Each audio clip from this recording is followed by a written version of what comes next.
my first gig in real estate per se, you have to know that my first career, I was a commercial artist. I was a graphic designer, and I was an art director, and so I have a degree in advertising and a degree in graphic design. So for 17 years, that was my gig, and I made really good money working for myself or working for others as an art director.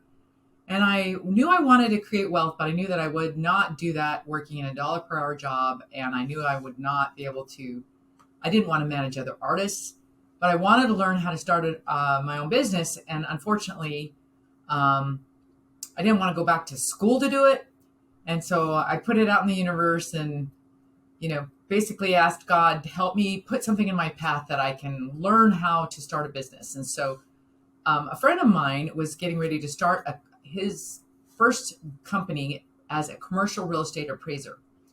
And that being a financial analyst goes really well with being a professional artist. Those are usually go right hand in hand, right? Clearly. No. So I thought he was crazy, but he was like, "No, Jana, I know you're really analytical." And I'm like, "Well, you're not wrong." And he goes, "Yeah, but I think you're in the wrong profession." I'm like, "I'm born in words. I do think I can do this. I've been doing it for a long time." And he goes, "No. Why don't you try doing the commercial real estate appraising?" So got into it, got all the way, had worked for 3.5 years and said, "Just kill me now." When I realized I was going to be a cubicle jockey writing a 75-page math report, rinse, repeat for the rest of my life, I went, nope. So timeout number 1, not going to do that. Brian had been in corporate America, and he had a side hustle doing business brokerage.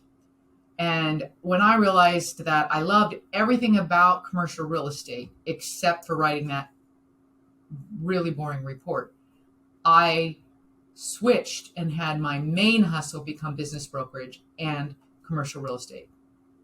So then we transferred ownership of that and signed a non-compete and a confidentiality agreement.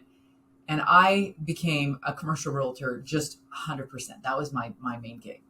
So then after time, then I got so busy, and Brian was in corporate America, that he was hostile takeover after hostile takeover, but he was at the top of his game. He was the guy that spoke at the conferences. He was proven talent. And I thought, if I can get over my sorry self of not having the confidence in myself and him, wanting to have the security of a corporate job, and if I can allow us to have both of us be 100% commission, who knows what's going to happen. And so that was what I did, is I was like, all right, I think I can do this.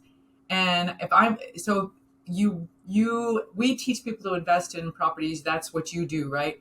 My first big investment was in us, just investing in us both getting educated and switching him into a different field.